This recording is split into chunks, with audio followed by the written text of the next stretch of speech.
Hi there. Welcome to the new moon in Aries, and really the beginning of the new year, the beginning of spring and the beginning of the zodiac. When you've got the sun and the new moon in Aries, it's like it kicks off a new year, if you want to look at it that way. Some people, it's the calendar year, it's January 1st. Other people, they feel the new year begins when their school year begins, stuff like that.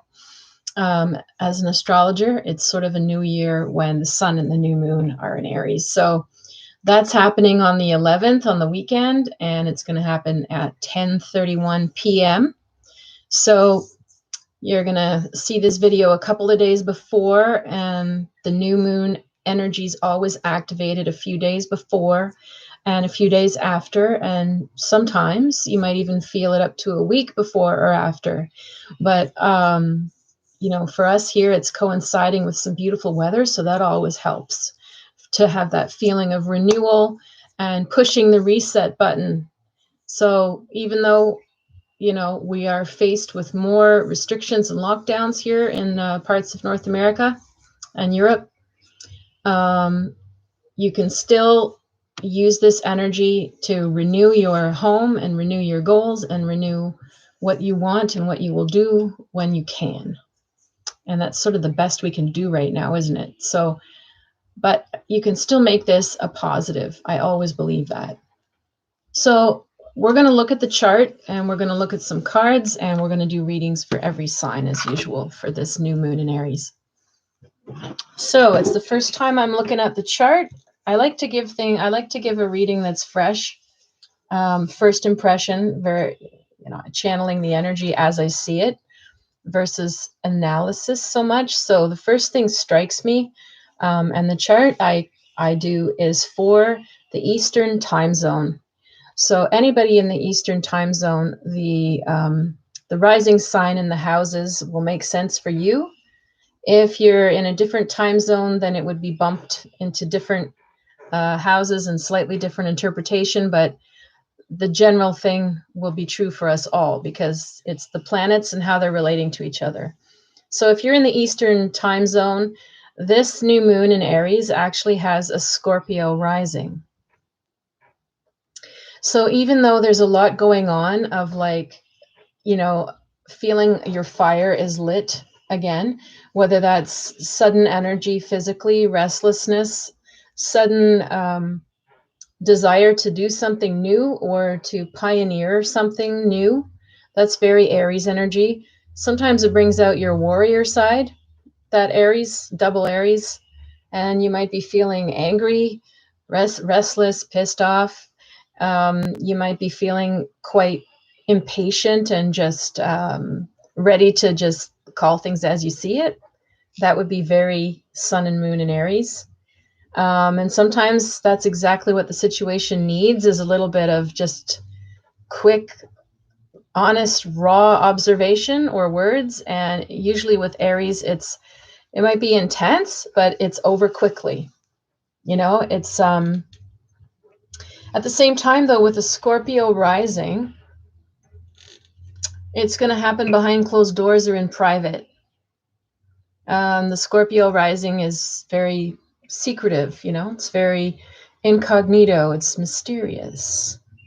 So that doesn't really jive so well with that Aries. So you might find that that sense of being lit up emotionally or with your energy level or with your goals, it might happen internally, it might happen inside your house, or it might be just happening for you, but you don't feel like sharing it with the world yet, because Scorpio would keep things more close to the chest.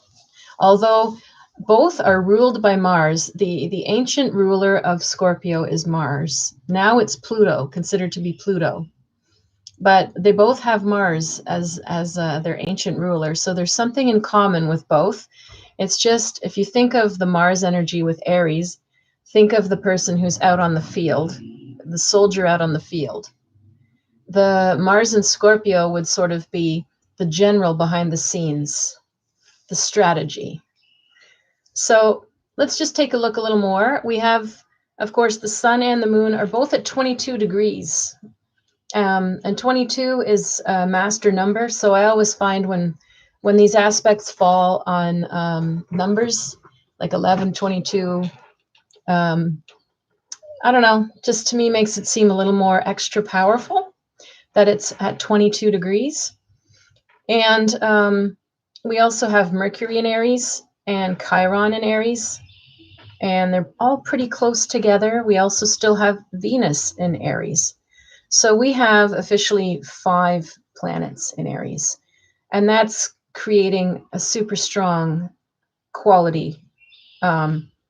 So let's talk about Mercury in Aries. Basically, this is somebody who just very raw, very no nonsense, very just spits it out, calls it as they see it, doesn't have a lot of tact or sensitivity to how something might be perceived, but it's also, it is what it is. They're being honest. They said it. They didn't mean it. They didn't mean it badly. They didn't have any hidden intention. It wasn't passive aggressive. It's very just raw, and therefore, there's an honesty in something being raw, even if it's not always very fun or easy to hear. But this is in the air, this kind of bluntness or truth telling or spitting things out or comments. So if you don't like that, if you're a different sign, if you're a Libra, this is not your easy time of year, especially with a cluster of planets opposite your sign. Libras like to be diplomatic. They like things to be a little more open and delicately done, to mediate everybody's feelings and not offend. And so this is a hard time of year generally for Libras, the new moon in Aries. If you are a Cancer, you'll also find that Aries energy rubs you the wrong way because it feels insensitive and it feels sort of crude at times. But at the same time, Cancer can appreciate that somebody is being honest. And so from that angle, they might be able to work it out. If you're a Capricorn, this is also not one of your best times of year because Aries squares Capricorn. So it would, it emphasizes, just sort of rash. Everything just seems so unplanned and unthought through, right? Because Capricorn's such a long-term planner and practical, down to earth, step-by-step foundation builder. And Aries will just go, well, let's put it there. Slap, whap, there it is. Capricorn needs to make a plan and think about whether it's built for the long term. So this kind of energy for Capricorn, actually, it might be annoying to you, but it also, all of these things, signs I've just mentioned, are considered cardinal signs, and therefore they're the signs of leadership. And when leadership signs are activated, things move forward. Even if some people feel like there's a bug in their bonnet, action happens. Things are activated. So, things are activated for the Libra pretty classically in your relationship house, because all of those Aries planets fall in your relationship house. Cancer, all of those Aries planets are going to fall in your career house. So all of a sudden, maybe your work is activated. And when it comes to Capricorn, it's the opposite. It's your 4th house, or your house of home, your hearth. That's what's activated with Aries. So because we've got this Scorpio rising, and we've got all of this activated in Aries, Capricorn, you might be really busy getting things done in and around your own home. Cancer, you might be really busy in and around getting things done in your career. And Libra, you might have a lot going on, or a lot of people around, or maybe some friction going on in the relationships in the home. We're going to talk about the other signs when we come to the readings, but these are just like I said, they're cardinal signs, and therefore when those are activated with each other, they tend to be pretty powerful for initiating action. So Mercury is close to Chiron, and Chiron is the wounded healer. So again, Mercury, Chiron together in Aries is like, people could say some things that could be hurtful or not thought through. They could be saying things that are coming from prior wounds and projected onto you. That might be something that happens over this new moon phase. Hopefully, you're going to have the honesty to work through it so that it's a temporary thing. Now, if we look at the aspects that it's making and see if is there anything putting this sun, moon, new moon under distress, we see Pluto. So Pluto is in Capricorn. It's getting near the end. It's 26 degrees. We still have a couple more years to go. I believe it's 2024 before Pluto finally goes into Aquarius, and we're done this very long chapter from 2008. So years ago, when we had Pluto squaring off with Aries stuff, Pluto and Capricorn squaring Aries, we had uprisings. We had a lot of people, uprising for their independence and their rights. So we could see some of that in and around this new moon. We could see some people freaking out, losing their shit, for lack of a better word, losing their marbles, losing their patience, acting out. Pluto is always aggressive. And, as I said, it's in Capricorn, and these other planets are in Aries. That's very leadership related. It's not just sitting around wondering and humming and hawing. It's doing something about it, and it could be forceful. And because all of these planets are in Aries, which are Mars ruled, and we could see some sort of aggression in the air. We could see more anti-whatever protests. We're already sort of seeing it. If you want to extend this new moon energy, as I mentioned, a few days before, a few days after, we're seeing uprisings and burning and flags and stuff again in Belfast, I believe, in Ireland, over Brexit issues. We're definitely seeing, other forms of violence that have cropped up over the last. I haven't even lost count of how many shootings there have been over the last week or 10 days. Can we blame that on the new moon? Maybe not the new moon, but we can certainly pinpoint that a little more with Pluto squaring the sun, Aries and Capricorn squaring off. And that angle is going to get a little bit more intense over the next few days as the sun moves to be exactly square at 26 degrees instead of 22. So we're going to see more of this in the air. Most of the time I give the advice of pick your battles and lay low. Not every protest or battle is your battle. You don't have to get involved and weigh in on every single thing that's upsetting. But if you do feel it's your battle, then be prepared for a fierce one with these planets. And at the same time, all that Aries will make people just spit it out as it is. You'll probably know exactly where you stand and exactly where they stand. So at least there's that. Sometimes like I said, it takes that to clear the air. Otherwise, we have pretty good aspects to a lot of other planets. So whenever you see these good aspects supporting, anything that could be a source of tension, then it can help it come out in the more productive way. Like I said, full-fledged honesty, clearing the air, getting up and just doing something about it instead of, wondering and waiting. So the get up and go factor and the action, we have Mars that is sextile this new moon, and Sun and Mercury. So Mars is in Gemini. Mars in Gemini wants to be out and about and social.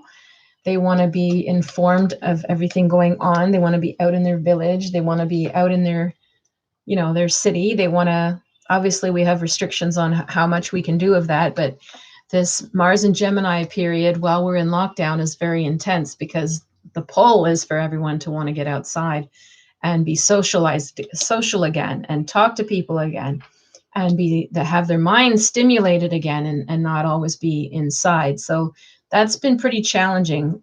of late with Mars and Gemini during these restrictions. So again, that might lead to some of this buildup and blow that we're seeing, you know, in the chart too. Mars and the North Node are in Gemini. So again, like it's like a super push towards wanting to socialize. Now, if you can't socialize live, you know, or you don't feel comfortable in person, maybe you feel comfortable outside, maybe you can just pick up the phone more. I don't know how much Zooming and phone people are. If you're all tired of that, you want to see people in person.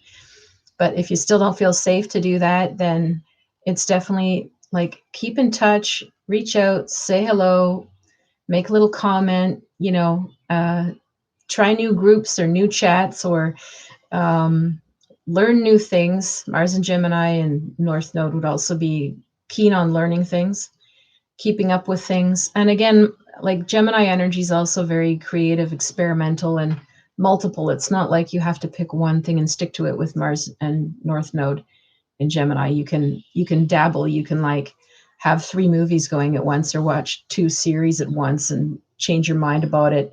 You know, you can have 4 books on the go. You can be speaking to, you know, 3 or 4 people in the same day, having conversation threads. That's very Gemini. That's where the push is. So, and Mars and the North Node are all showing compatible aspects with Sun, Moon, Mercury, with Chiron, with Saturn, with Jupiter. Very good. You know, it's very good for getting out of your shell and socializing a bit. The only other thing that I would say is in the air a little bit is that Mars is squaring Neptune, and it has been. We mentioned it last time. It's a little longer. Both, you know, Neptune moves very slowly. Mars is already made an exact square not that long ago, a few days, a week. I'd have to double check, but not long ago, because they're 2 degrees apart. But it is moving away from the main square of it. So if you feel over the last, you know, couple of weeks, maybe Mars square Neptune energy is classically sort of a self-sabotaging energy. You know, Mars has the will.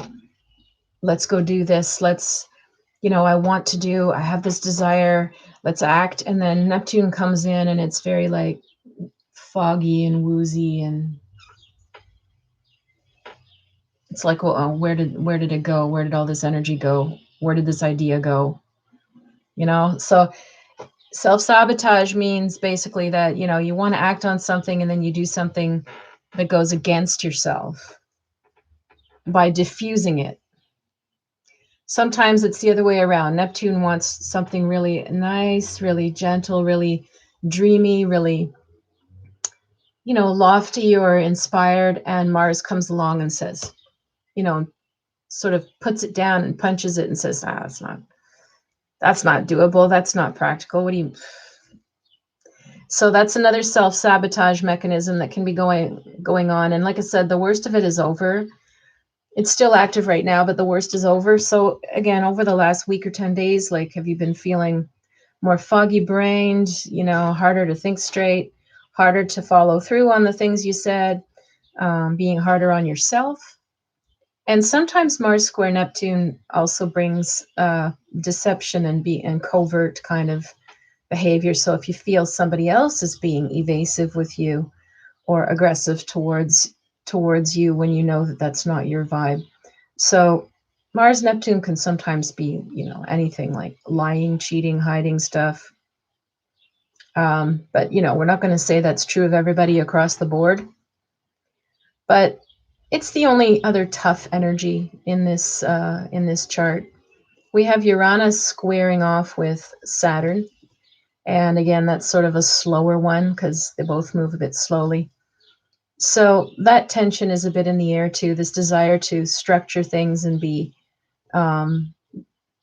have, you know, basically Saturn and Aquarius, a new world order in a sense, not in some sort of Illuminati way, more like in the sense of you know, wanting to have some clarity and a new way of being, new structures to live by, new foundations. And then Uranus and Taurus is still sort of breaking up and breaking down the old, secure, stable, tried and true, traditional ways that we've been used to. So even though they're squaring, they sort of work together in a way. You can't fulfill Saturn in Aquarius and see a new world without the other one being challenged or crumbling apart in some way. And this is what we're in for a little while. And, you know, it's coming vis-a-vis a pandemic. Even the variants and the fears and the surges in cases and stuff, you could point to the Mars Neptune in the chart. Neptune's in Pisces, which could rule viruses. You know, Mars and Gemini can definitely rule multiples, things that are multiple and shape-shifting, therefore could represent variants. And again, if you're looking at the last couple of weeks and it's moving away from us, I'm hoping that the variant phase that we're in the lockdown phase is our last. I'm hoping. So let's take a look now at some cards for this new moon. So nice to see sun coming directly into the living room at this time of day now. I mean, and the balcony doors open. I love it. All right, let's take a look at the cards now. See if it gives us any extra insight of how to handle this new moon vibe. All right, and I like to always burn my sage a bit too. Great time of year, by the way, to sage your house. Now that we can do the spring cleaning and open the windows and doors, as you're cleaning, as you're opening your windows and doors, sage around yourself. Say your prayers and wishes for what you want to enter or leave the house. All right. So our first card for this new moon is going to be, the Fool. Perfect. Do I need to say more? The Fool. The beginning of a chapter, a brand new chapter. And that's what we're in, double Aries. So sit down and write out what you want. Try to see this time of year and this new moon as a clean slate for a new year and a new cycle, and write down things that you would like to see happen and manifest. And manifestation, to me, basically, there's ways that you can manifest things. Things sort of mysteriously happen as you attract them to you, but you also need to be doing the work. You don't just sit in your living room and think about things and they come to your door. You have to be actively doing stuff and thinking about what you want for it to catalyze, and be able to say yes to things when they arrive and recognize opportunities.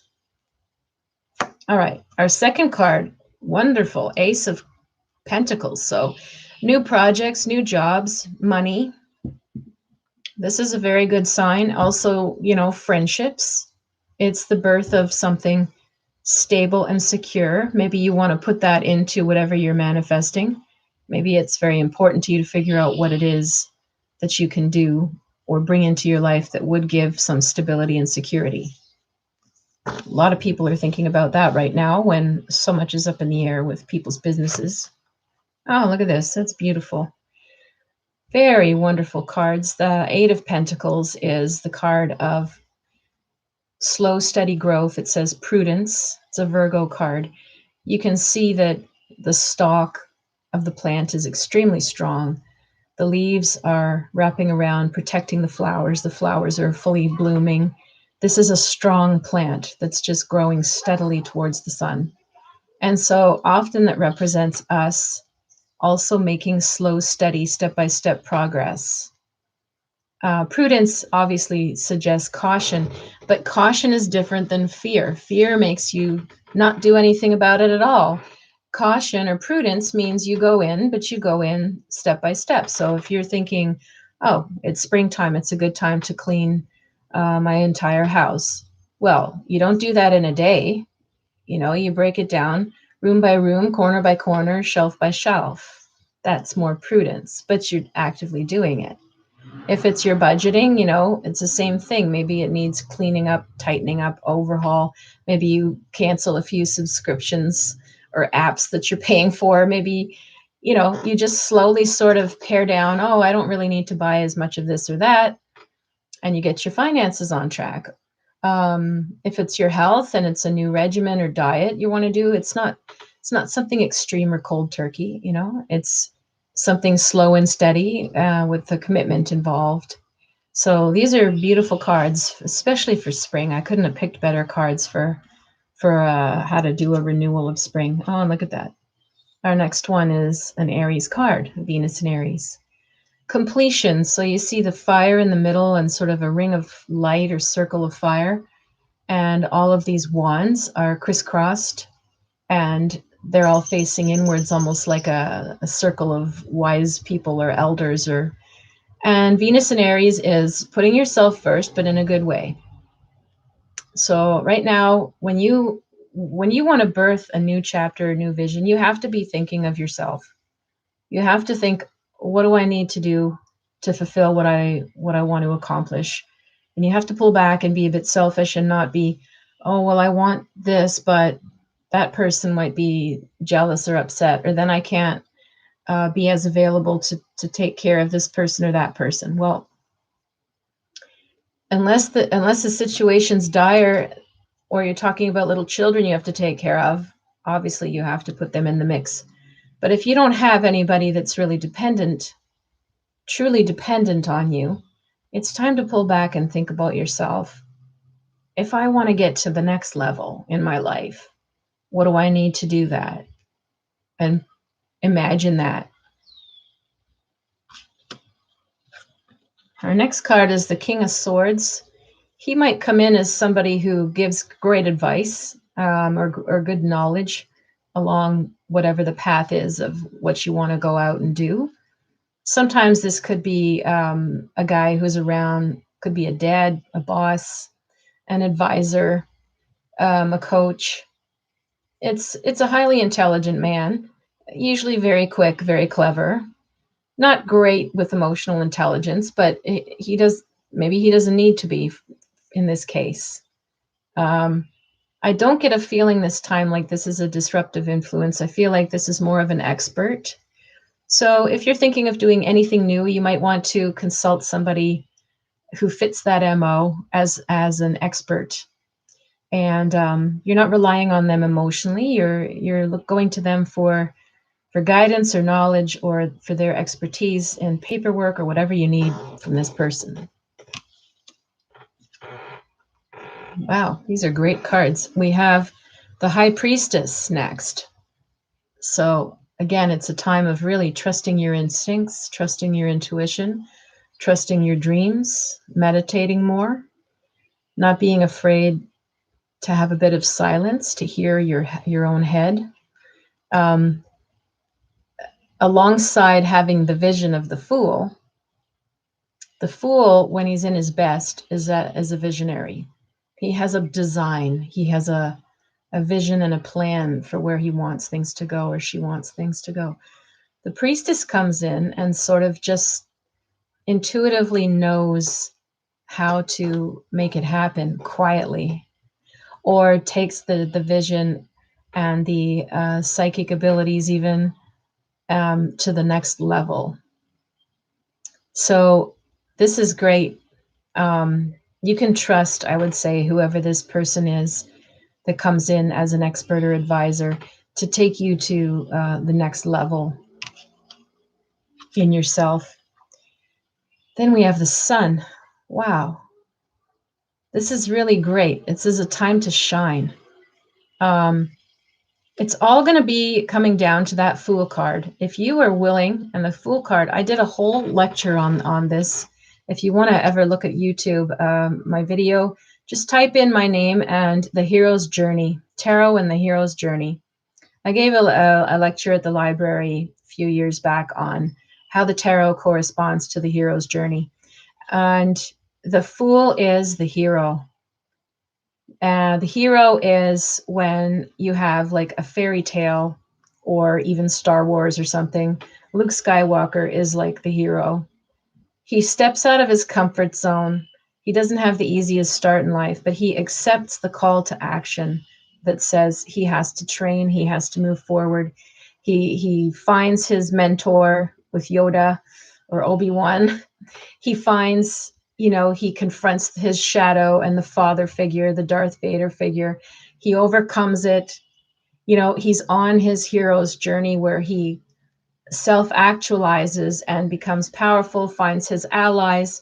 But it all begins with the Fool. So if you have an idea of a new life, of a dream of a life that you want, and come on, let's face it, right now during the pandemic, who doesn't have some sort of idea or fantasy or dream of how they want to live differently?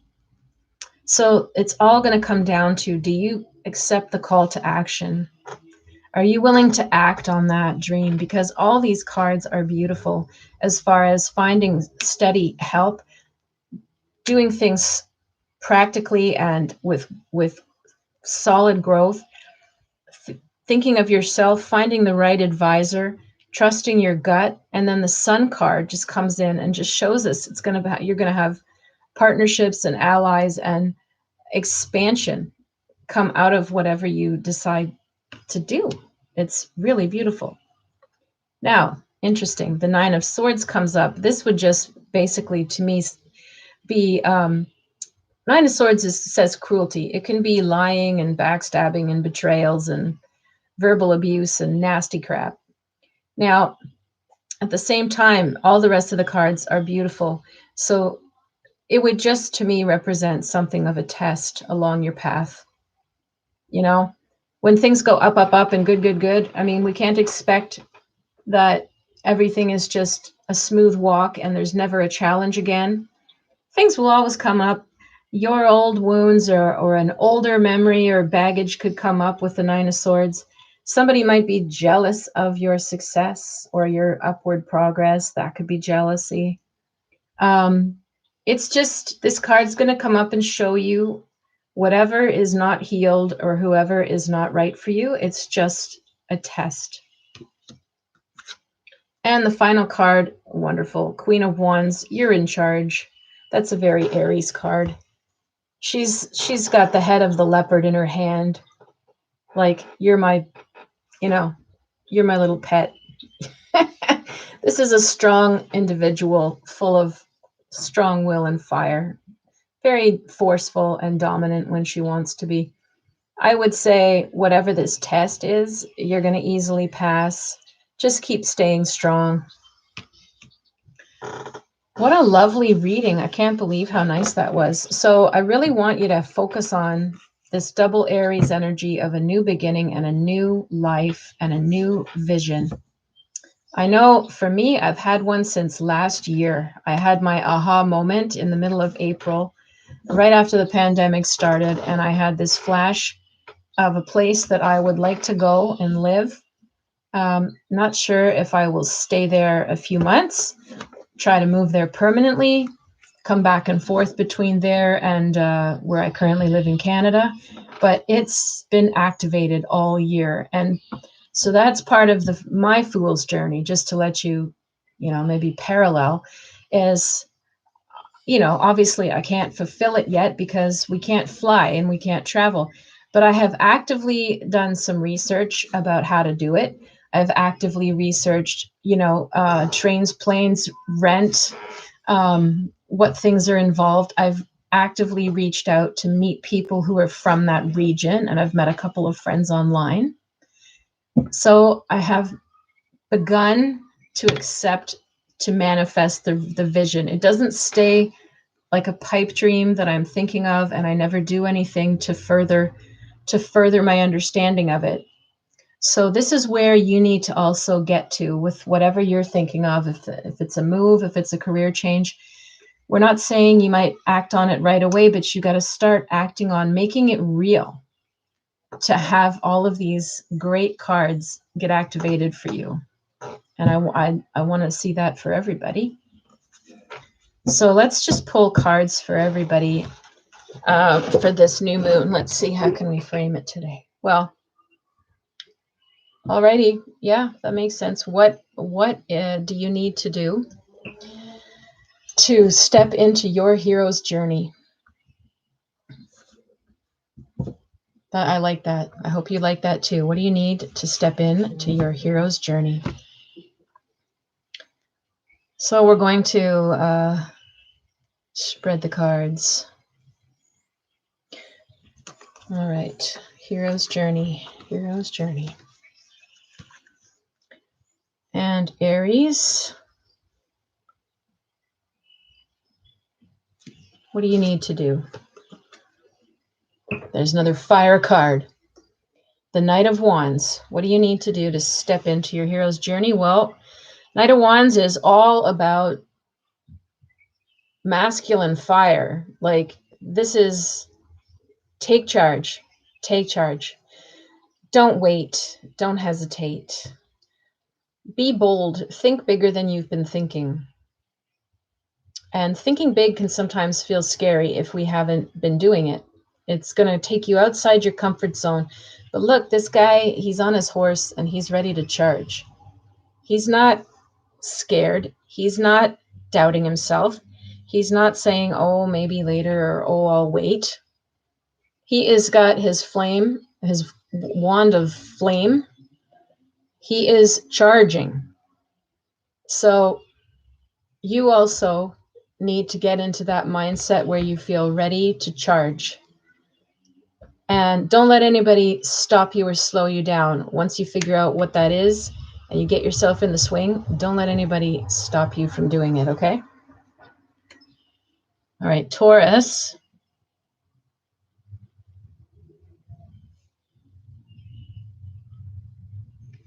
What do you need to do for your hero's journey? You have the Queen of Cups, very opposite energy. In this case, Taurus, for you to manifest your hero's journey, you actually need to soften something, or I'm hearing that you need more rest, more sleep. The Queen of Cups is very dreamy and sentimental and empathic and sensitive. And as you can see, we barely even see her face. We just see the water. It's we see more her in the reflection than we do in the card. It's like the card and her are mirrored in the reflection of the water pretty equally. So you basically, in order to get yourself on your path, you need more rest, you need more sleep, you need more time to yourself, and you need to listen to your gut feelings and your dreams. And that will guide you what thing you actually need to do first when you're ready to tackle it. But I don't feel you're quite ready to tackle it yet. You're still in the visioning part of it still. So give yourself enough time to meditate or to rest, and let that come forth. All right, Gemini.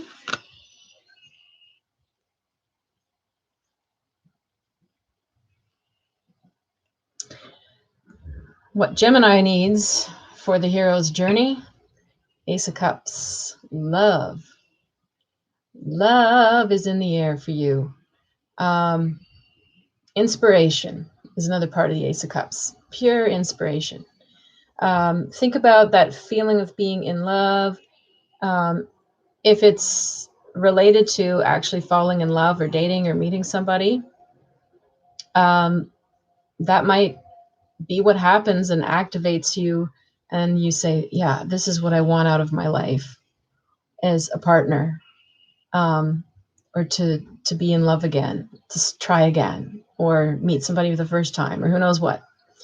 For others of you, the Ace of Cups will be like a birth of something inspirational or creative. So you need to birth something. You need to fall in love with something in order for it to start catalyzing. So sometimes if you're sitting there and you're like, yeah, I don't know there's nobody around and I don't know what I love anymore. You have to first do things to help yourself find your inspiration again. Once you say, oh my God, I love this, then you'll have your path. Then you'll know what to do next. So it's all about you finding and falling in love with something or someone, yourself, or a hobby, or something you haven't done in ages, or something, a place, something new. But it's not like figure, calculate, think about it, analyze it. It's like, got to be whatever it is that leads you to the path. It has to be like, oh, I love that. I love this. I love that. Then you're safe to say you can go act on it. Very interesting. Okay, Cancer, what is your message for your hero's journey? Sorry, it just takes me 2 seconds to type what times I'm starting all these readings at. All right, Cancer. Woo! Cancer needs the Death card. Cancer needs the Death card to activate the hero's journey. This means you need to do something shocking, a 180. You need to do something that reinvents yourself in a dramatic way. So, you know, I'm a Cancer, and I just mentioned to you what mine is. Mine involves possibly living abroad or going abroad for a few months at a time and coming back and forth to Canada, living some sort of hybrid type of life. The Death card would definitely represent that, because it's a 180 from anything I ever did before. And it would also represent like an identity crisis and a reinvention of yourself, and maybe a little bit of a shock value. Maybe, I don't know, maybe I should reinvent my style or something. But for Cancer to get on the hero's journey, you're going to need to go through a bit of a death and a rebirth, which often means you have to let go of something you didn't think you would have to let go of or want to let go of. That can be anything. It can be, again, like a role that you play for others all the time. It could be, you know, it can sometimes be people and places that you're attached to, but you feel like you're not going to move forward on your dream if you don't let go of it. You know, if I gave the example of mine, maybe the Death card could be, maybe I will want to let go of Canada and live somewhere else for a while. I don't know.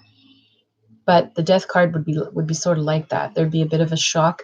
But you know what? The Death card brings something better all the time in its place. So you might have some surprises along the way with what you're planning. Maybe I will too.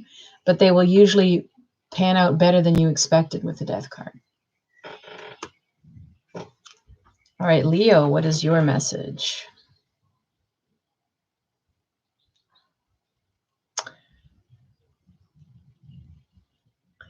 So Leo, we pulled the 8 of Pentacles for you.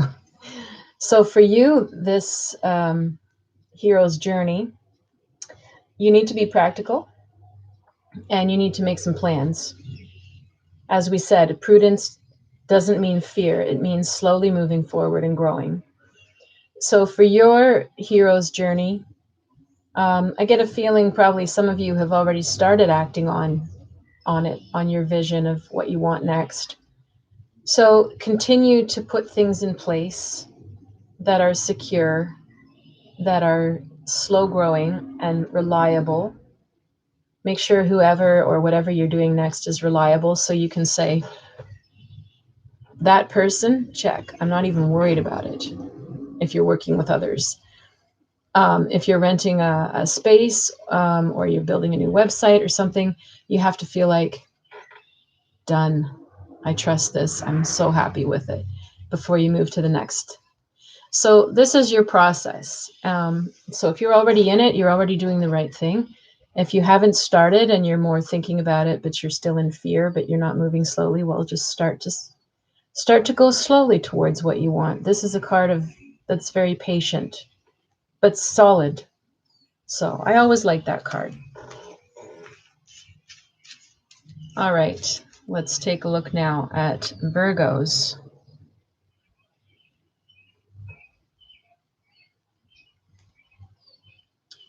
Virgo, how do you move forward with your hero's journey? So that's the King of Pentacles. He's very strong. He's very earthy. He's rock solid. He's got his armor full on, but we see his face. He's on a horse. He's got his weapons, but they're down. But they look pretty, you wouldn't want to be hit by that club. He's got his shield. He's got his land. He's got the wheat to suggest fertility. So, Virgo, maybe there's something that you need to acquire in order for your hero's journey to come true. Because sometimes this guy is a businessman. Could represent buying something, leasing something, renting something new, something you've got to pay for that upgrades your life or that's necessary for this new dream to happen. Otherwise, it would be definitely solidifying your own personal finances. So that could represent you investing or doing something, that, I don't know. There's all kinds of things now that people can do on the side to make passive income or to solidify your investments or consult somebody who could help you with that. But this is always like a card of like financial solidity. So that would be the first part of you manifesting what your hero's journey is about, is taking the action towards this level of stability in your life and finding people that can help you with it. Could be a financial advisor you need to see with that kind of card. Investment advisor. All right, let's take a look for Libras now. All right, so Libra. Yikes, okay. Isn't it interesting how Libra and Cancer, both cardinal signs that I said would be affected by this, are both getting transformation cards that are not so easy. Tower's not easy. Like I said, Libra, it's your opposite time of year. All these planets are falling in your 7th house, which is friends and marriage, love, marriage, partnership, committed partnerships, business partnerships, and open enemies. The Tower means in order for you to embark on your hero's journey and say yes and answer whatever this call is to a different life, you must let something fall apart. The Tower is something that's way overdue, something that when it does fall apart, you'll be sitting there going, yeah, I knew that, but I was just avoiding doing something about it. Let it fall apart. That's one of the best advice I ever got, and 2 people said it to me at different times in my life, and it terrified the crap out of me. But 2 people looked me dead in the eye. They didn't know me all that well, and they said, let your life fall apart. It'll be good for you. So I give you that advice now with the Tower. Let something fall apart. It'll be for the best. It'll liberate you. The Tower ultimately liberates you. So if you need to liberate yourself, this new moon might be putting some pressure on you for that. Now let's look at Scorpios. Okay. Scorpio.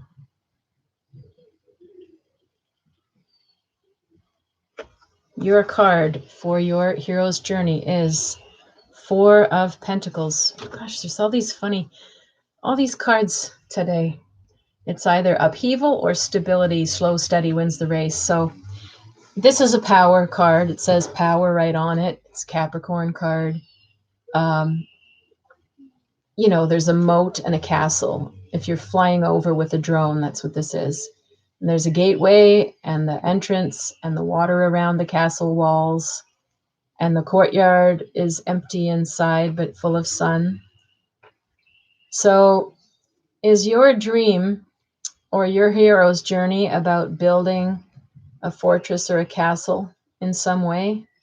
Do you have a big dream that you want to build something that, it's like a little village or little town within a castle? Is your dream really big? Ask yourself, is what I want to do big enough to feel satisfying or challenging? Am I shooting too low? Or you might want to ask if you're shooting too high, but I would say there's an adjustment to make.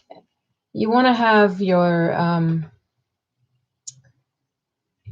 this call to action, this call to a new life or to achieving what you want, it needs to feel big enough that it makes you feel powerful.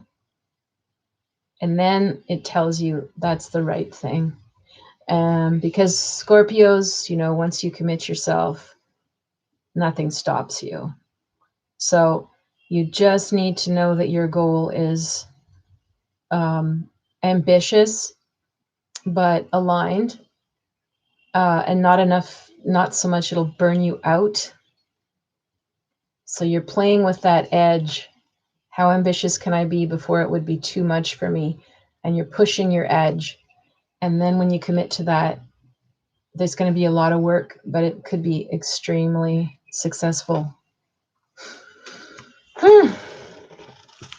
All right, Sagittarius. All right.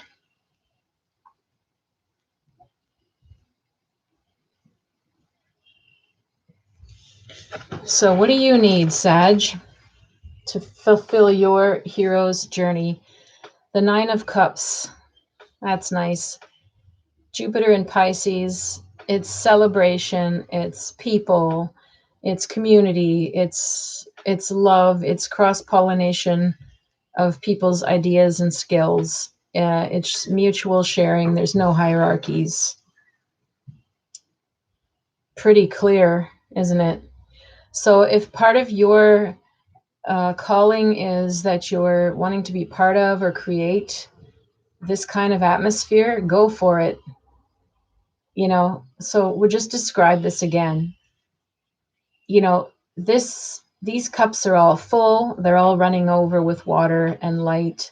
There's flowers on every one of them.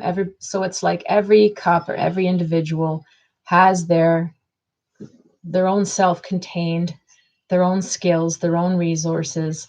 You don't see one sucking from the other and some are empty. Everybody has something to offer. And there's nobody on top, or, they're all equal sized. They're all equal colors. So this is a truly communal, shared bond, happy card. It even says happiness.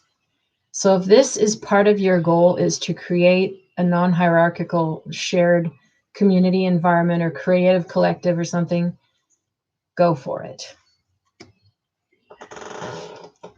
All right, Capricorns.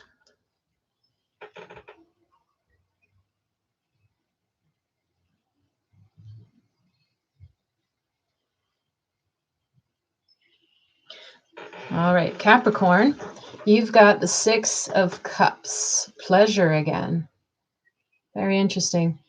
So funny, because, if you're honest with yourself, Capricorn, you can be sometimes so thinking far in advance that it's hard for you to enjoy just having pleasure in the moment right now, because you're always thinking about what it'll mean later. Or does this thing that I'm doing right now contribute to my goal down the road? And this is basically telling you to relax and have some pleasure in your life more. That I would say you'll discover or figure out what you want to do next and how by having fun. You need to have more fun and more playfulness. And this is also sometimes a sensual or sexual pleasure card.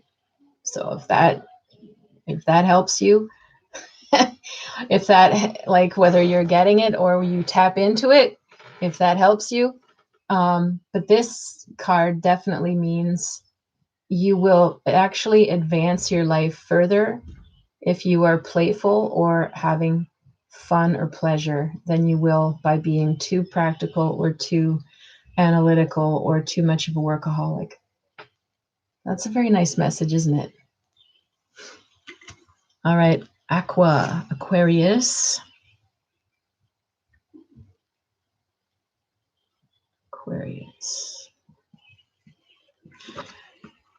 Your card is the Princess of Discs. And yet, she's wearing this stunning fur stole or wrap or robe. And it's wrapped around her shoulders and all the way down and covering the ground. She's very well endowed, very well protected. She has these curly horns coming out to the side, and she's holding this disc.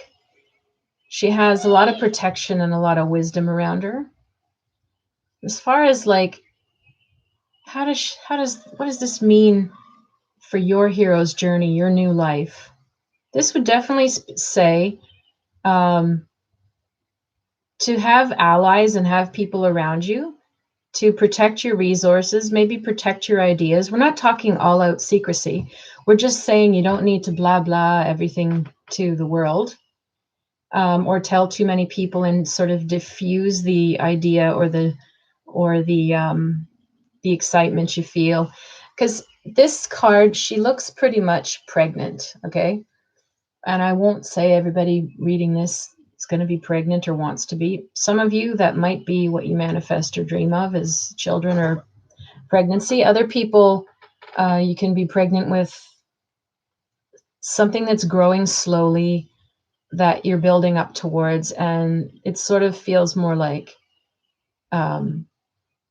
you might, you'll do things behind the scenes or with only a few select people, and then you'll sort of have a big reveal.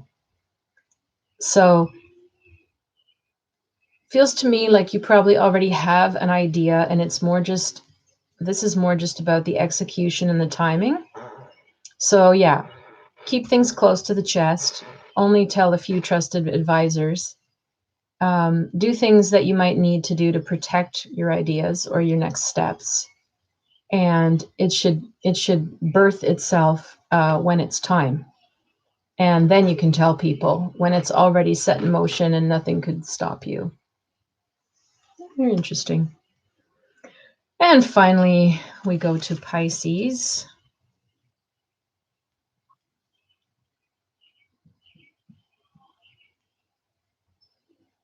All right, so Pisces, what do you need to do for your hero's journey to manifest? Well, this is interference. This is my analysis paralysis card. This definitely says it's time to get out of your head. There's nothing more to think of. There's no other angle or option. You have thought of everything. It's time to start paring down and eliminating options or ideas or angles or how many people that you've consulted. It's you've you're overwhelmed to the point of probably inaction. And so this means you've got to get out of your head right now, and to the best of your ability with everything you have thought of already. Even if you feel like, oh, but I haven't thought of it enough. What if there's something else and it's not quite perfect and I should wait? No, this card means you have thought and figured and examined to death everything. Now you have to just risk it and start something for it to move forward. So if you feel like your hero's journey or your calling is not clear, I bet you've heard it and you're complicating it by waiting for something else or for it to be more perfect or more clear or more. It's about getting out of your head. Get out of your head and start to do something slowly to bring it forward. So yeah, I just get this feeling you've already sort of had your idea, but you have made it more complex by adding things to it that don't necessarily have to make it harder. So sometimes it's fear. When we complicate things, we're just afraid.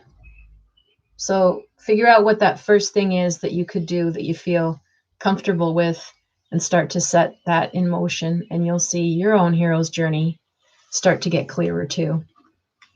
I think personally, a lot of people on this planet will never step out on their hero's journey, but I do think almost everybody gets some sort of call at one point in their lives where they feel compelled to go beyond the circumstances that they were born to, beyond what people expected or said they were or weren't, or who trying to define them. People that tell you, no, you can't, or you will never. Everybody has their moment at some point. You could be a little kid or you could be 55 and something says, I want more. And the hero's journey is about having the courage to say, I believe it can happen. And you start to do the steps. Then you're going to see all these lovely cards that want to manifest and bring it to you. Oh, look at this. We have a kitty who wants to say hello. This is Willow. Hey, Willow. So Willow and I will wish you a very happy new moon. He's a little Capricorn and I'm a Cancer, so it's hitting both of us. All right, so everybody, I wish you a wonderful new moon. And if you would like a reading or any help with your journey, then please reach out to me at river-rain.com or message me below this video. Find me on Facebook or Instagram, and take care. All right, I can't see the screen, bud. There. Thank you. All right, bye.